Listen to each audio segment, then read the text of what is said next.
40 पे आखिर paper fail क्यों होता है मैं तुम्हें बता दूं। थ्योरेटिकल पेपर को इज्जत दो।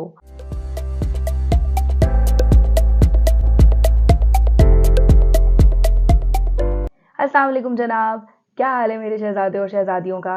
उम्मीद करती हूँ कि तुम लोग बिल्कुल खैरियत से होगे। तुम्हारी दुआओं से अल्हम्दुलिल्लाह मैं भी बिल्कुल ठीक हूँ। पिछले 3 दिनों से मेरे इनबॉक्स की हालत कुछ ऐसी थी और आई कैप के एग्जामिनर कमेंट्स जाकर देखूं तो जगह जगह एक ही बात लिखी नजर आती है। 40 पे आखिर पेपर फेल क्यों होता है मैं तुम्हें बता दूं, लैक ऑफ राइटिंग प्रैक्टिस की वजह से। मैं थ्योरेटिकल सब्जेक्ट की टीचर हूं और मेरा सुर्रा इम्तियाज है कि मैं जिंदगी अजीरन करके रख देती हूं जो ऑन कैंपस या ऑनलाइन मेरी क्लास में स्टूडेंट्स होते हैं। कंप्यूटेशनल पेपर को तो तुम लोग लिखते रहते हो, लेकिन थ्योरेटिकल पेपर को या तो तुम लोग लिखते नहीं हो और अगर लिखते हो तो उसको किसी को चेक नहीं करवाते। इसीलिए आपके लिए लेकर आई हूँ एक नया प्रोग्राम कि जिसका नाम है ड्राफ्टिंग जीनी बाय अतिया सिद्दीकी और उसका मोटो है थ्योरेटिकल पेपर को इज्जत दो। आखिर थ्योरेटिकल पेपर भी तुम्हें उतना ही चार्टर्ड अकाउंटेंट बनाएगा जितना फाइनेंशियल अकाउंटिंग या मैनेजमेंट अकाउंटिंग का पेपर। अब हमारे इस प्रोग्राम में होगा क्या। इस प्रोग्राम के अंदर हैं 3 चीज़ें। सबसे पहली चीज़, हर टॉपिक की तीनों हमारे पेपर्स इसके अंदर हैं, बिजनेस लॉ भी है, कंपनी लॉ भी है और ऑडिटिंग भी है। हर टॉपिक का एक सवाल सॉल्व करके मैं आपको दिखाऊंगी एक वीडियो के जरिए। मैं आपके सामने सवाल टाइप करूंगी और आपको बताऊंगी ये इसके अंदर लिखा था, ऐसे इसका जवाब होना चाहिए था। उसके अलावा स्टेप नंबर 2 ये होगा कि फिर उस पूरे के पूरे टॉपिक के जितने भी पास्ट पेपर्स के क्वेश्चंस हैं वो आप सॉल्व करेंगे और सॉल्व करके आप गूगल क्लासरूम पे अपलोड करेंगे। मैं वहां पर जाकर हर जवाब चेक करके आपको आपके राइटिंग स्टाइल के बारे में बताऊंगी कि क्या गलती कर रहे हो कि जिसकी वजह से आई कैप में तुम्हें मार्क्स नहीं मिल रहे।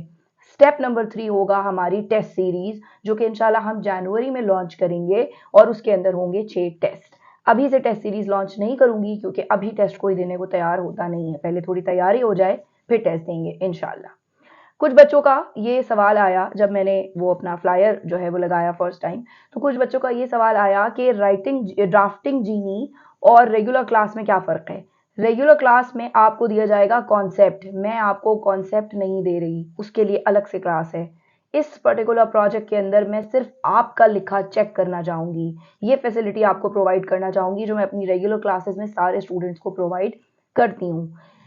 इसके अलावा लोगों ने पूछा कि टेस्ट सीरीज और ड्राफ्टिंग जीनी में क्या फ़र्क है। देखो, टेस्ट सीरीज के अंदर बच्चे के ऊपर एक प्रेशर होता है, वो डर के मारे टेस्ट देता ही नहीं है इनरोल करवाने के बावजूद।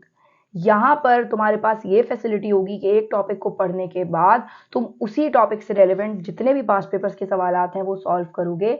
भले तुम लॉ की प्रोविजन देख लेते हो और वो देखकर तुम सॉल्व कर लेते हो, बिल्कुल कोई मसला नहीं है। देखना तो मैंने सिर्फ और सिर्फ तुम्हारा लिखने का तरीका है। ये फ़र्क है एक रेगुलर क्लास, एक टेस्ट सीरीज और ड्राफ्टिंग जीनी में। मैं उम्मीद करती हूँ कि इसके पीछे जो मेरी नीयत है और जो मेरी इसके पीछे एक ख्वाहिश है वो मैं इससे ज़रूर पूरी कर सकूँ और मेरे तमाम शहज़ादे और शहज़ादियों की जितनी भी मदद मैं कर पाऊँ वो मैं इसके अंदर ज़रूर करूँगी इंशाल्लाह। अल्लाह ताला आपका हामी और नासिर हो। इस वीडियो के नीचे आपको एक नंबर नज़र आएगा जिसके ऊपर मैसेज करके आप ड्राफ्टिंग जीनी में एनरोल हो सकते हैं। अल्लाह ताला आपका हामी और नासिर हो। दुआओं में याद रखिएगा। अल्लाह हाफिज़।